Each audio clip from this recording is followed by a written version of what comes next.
Mandy, thank you so much for joining me today to talk all things mental health. 2020 certainly has been a challenging year, to say the least.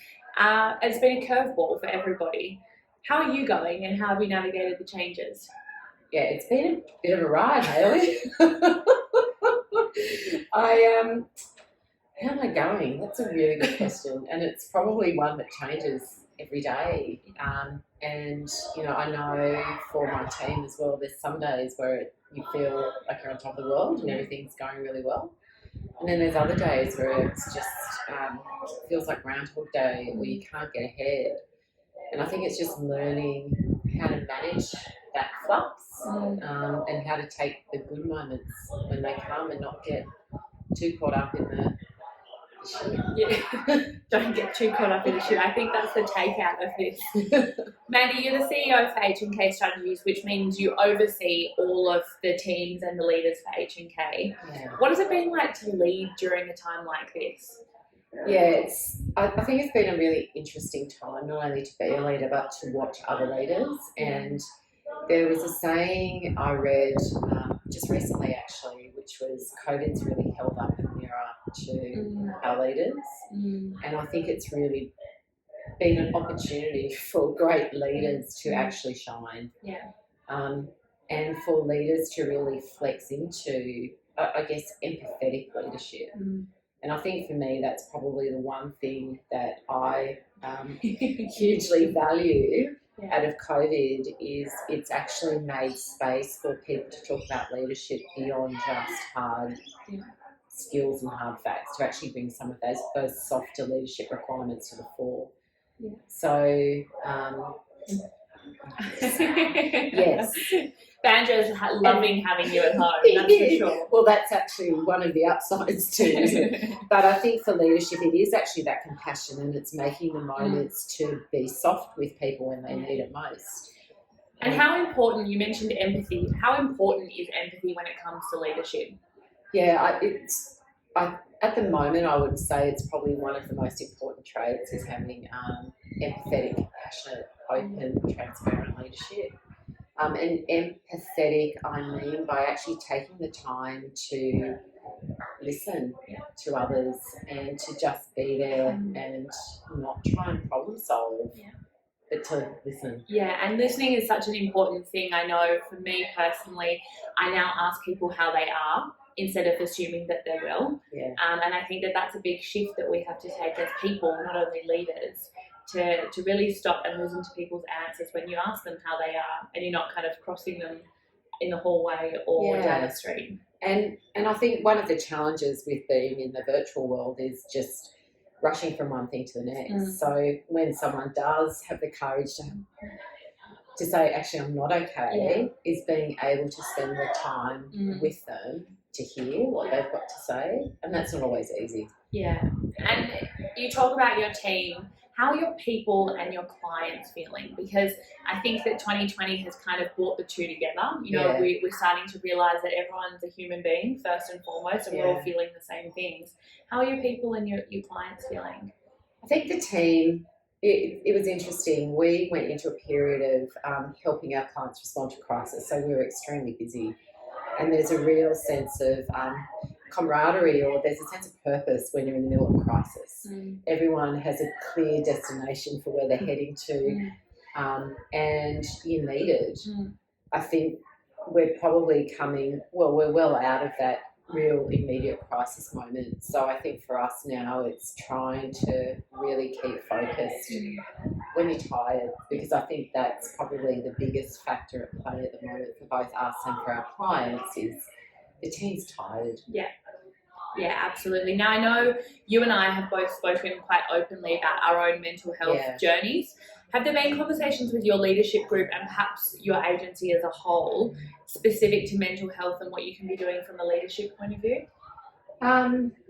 Probably not overtly. And when I say overtly, Hayley, I mean probably not dedicating one specific conversation to mental health, because it's something that we talk about quite broadly. Yeah. And as a leadership team, I think it's something we're very conscious about and conscious that we're cognizant to those moments when people mightn't necessarily be speaking about their mental health, but are showing signs of not coping, or you know, I know anxiety. You and I have talked about this. We've both been impacted by anxiety, and I can see those traits in some of the team. So it's being able to just really be aware of that and find ways to open up conversations if it looks like there's... And you mentioned that we both spoke about our own struggles with anxiety. Now, you may react or respond differently when you're anxious, as might I. So how difficult is it to navigate that conversation when someone may be not showing any signs of anxiety, but you know that they're not themselves? Yeah, I mean, that's a tough one because, you know, I think from living through anxiety, you've got to also be ready to recognise when you're suffering from anxiety. So I being think, anxious about being anxious, or actually being comfortable with acknowledging that you're a little bit out of control. Yeah. And you know, anxiety for me stems from always wanting to be in control and to want to present that perfect picture constantly.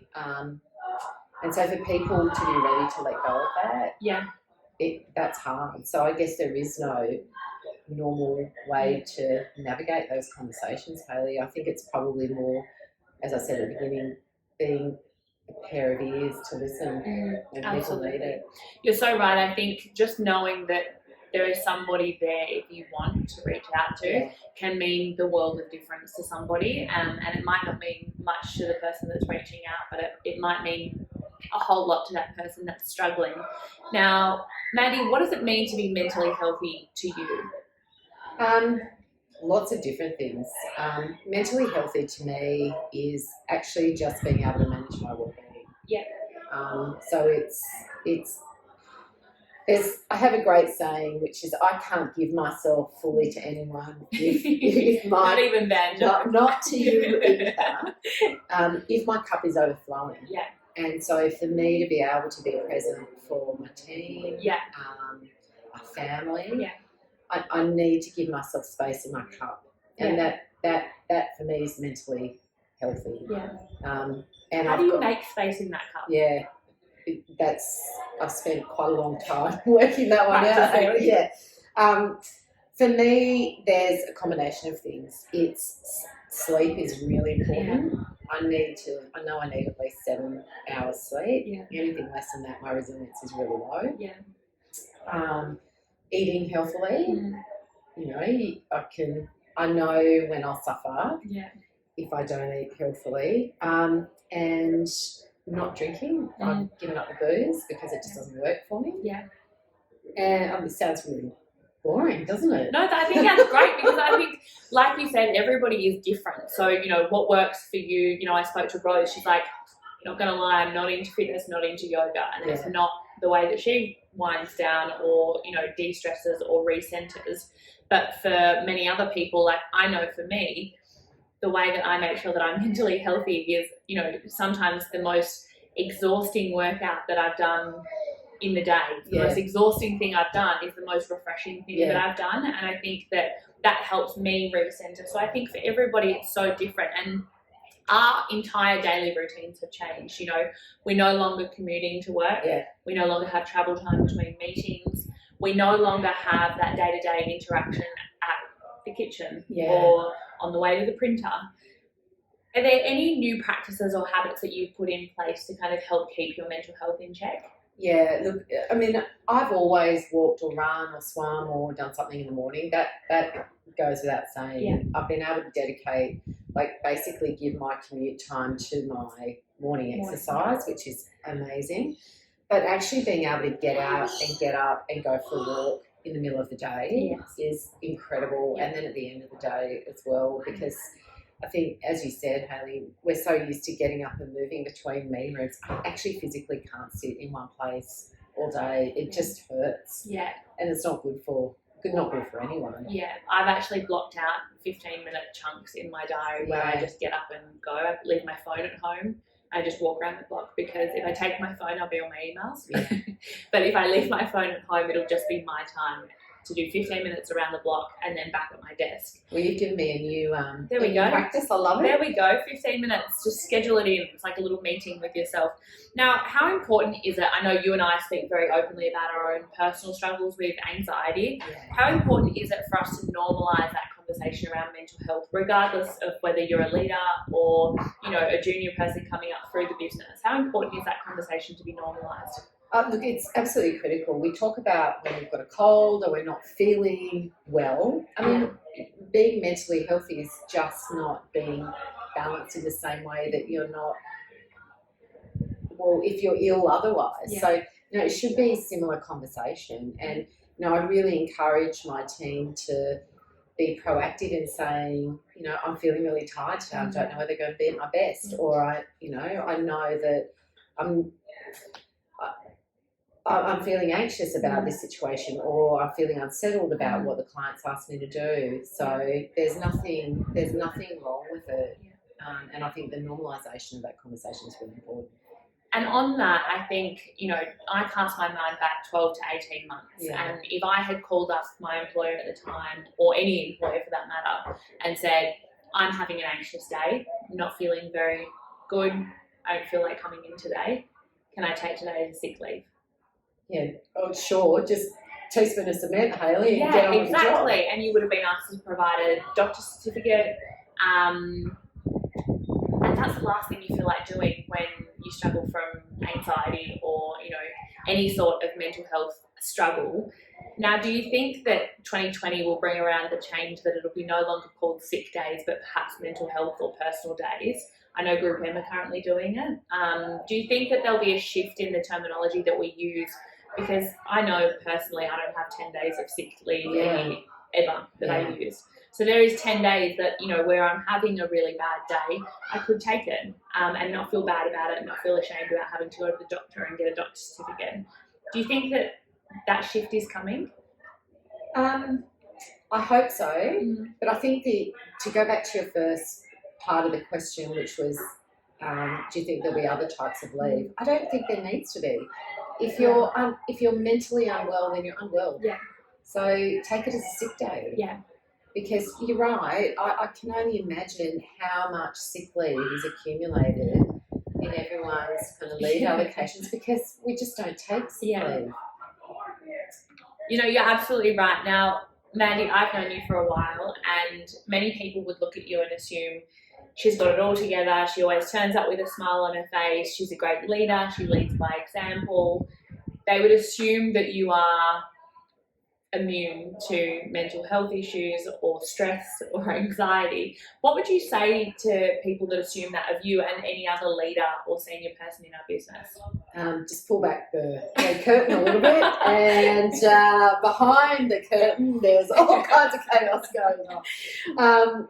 Look, I think obviously when I am in the workplace, when I'm in the workplace, you know, there's a professional reputation or professional personality that I've got on. Yeah. But when I'm at home, my kids will tell you something very different, Hayley. Very different, I'm sure. It's not all together. Yeah. Now, and everyone experiences stress and anxiety differently. And we've touched on this before. I know for me, doing some form of exercise, and I always say prioritise movement over intensity, because it's not necessarily the hardest workout that will be the best for you. And sometimes you don't feel like doing a hard workout or a run. Perhaps you just want to go for a walk and clear your mind. Is there any tactics or tips that you have when you're dealing with stressful situations or stressful conversations that may make you anxious? Yeah, look, I think exercise is, I agree with you, absolutely critical to me, because it's that meditative process of just moving and being in the moment. The other thing that I do is some yoga nidra at night. So my anxiety comes from probably overanalyzing, overthinking, feeling out of control. And so I'll overthink conversations, I'll replay things, I get into this circular thought process, and it can be quite debilitating, and it can keep going all night. So that yoga I feel you. nidra. I feel you. Yeah, that yoga nidra before I go to bed, just in some earphones. Absolutely gets my mind on something else. And, yeah. Just clearing your mind, I think, is doing something that, you know, maybe might be walking and listening to a podcast or, you know, swimming and not having anything else but the sound of the ocean. And I think that that's so important. Now, there is a fine line between being a mental health champion and actively talking about it within your team and your community and pushing people to get help. How do you navigate that line? Yeah, that's a tough one because you can encourage people to talk about it. You can encourage people to take a next step, but it's up to them, really. And so I think as a leader, what's really important is to know what avenues are available to your team, to have a sense of, I guess, not only what the business can give, but what might be around them in their community and what family they've got for support as well. To find buddies at work. But then that, as much as I want to do more, my job is then largely done because it has to be up to the individual to actually seek out that help and tap into those channels or all you can do as a leader is provide that environment and that safe environment. I think I spoke to Foxy from Ogilvy and he said, if someone comes forward to me and says that they're not having a great day, that's my job done. Is creating an environment that they feel safe enough to come up to me as a leader to have that conversation. Do you feel the same? Absolutely, yeah. I think having the courage, whether it's me or someone else in the team, just to reach out and to let someone know that things aren't right. Absolutely. Now, we've spoken a lot that mental health is a very individualised situation and everyone does experience it differently. But what do you think that as a business or as perhaps a broader industry we can be doing more of to make it a more mentally healthy workplace or environment? Look, I think when I reflect on the several years that I spent in this industry and what I see as the ongoing, I guess, challenges that consultants face, while it's nice to talk about having an off button on your phone and your computer, the reality is as consultants, we're at the beck and call of our clients. You know, we do put boundaries in place, but when there's an issue or a crisis our client needs us, that's why we're there. Yeah. I think it's finding a way to better manage that, or at least as an industry or an organisation in WPP AUNZ or as a brand, putting some really clear boundaries or support mechanisms in place for those individuals who are impacted by that demand on a client or the pressure that a client or a campaign puts on an individual. Yeah, absolutely. I think also from a mental health point of view, do you think that if we had better training to manage those conversations, you know, everybody within each team will have first aid training. Yeah. Do you think that as mental health training would be taken up by people within your team? That's a great one, Hayley. I've actually never thought about mental health training. I would hope so. Yeah. What I would also hope is, even if it's just the coping mechanisms, which is, you know what, if you've had a really, really tough week and it's Friday at 3:00 and you've delivered everything, get offline, go for a walk, go for a swim. You know, I think it's been the beauty that comes with having been in the industry for a long time is I think you can see those signs and you can self-manage around that. So, you know, if you've been up till 11:30 for 4 nights in a row, then maybe you start a bit later the next morning. But I think for some of the younger team, unfortunately, that knowledge isn't there yet, or those management mechanisms haven't been developed. So any training that kind of helps to make people aware of that would be awesome. Yeah, and I think that's such a good note to end it on, because I think that everybody does deal with it differently, but I think that if we educate ourselves on what to do or how to do it, and we work with each individual on what that flexibility looks like and what does an ideal working space look like for them, we can be only better off for it. So thank you so much, Mandy. I really appreciate your time today, sharing all of your insights around mental health, and I hope that people can take away, you know, some of the insights, the tricks, the tips that you've offered today. So thank you. Pleasure. Thank you.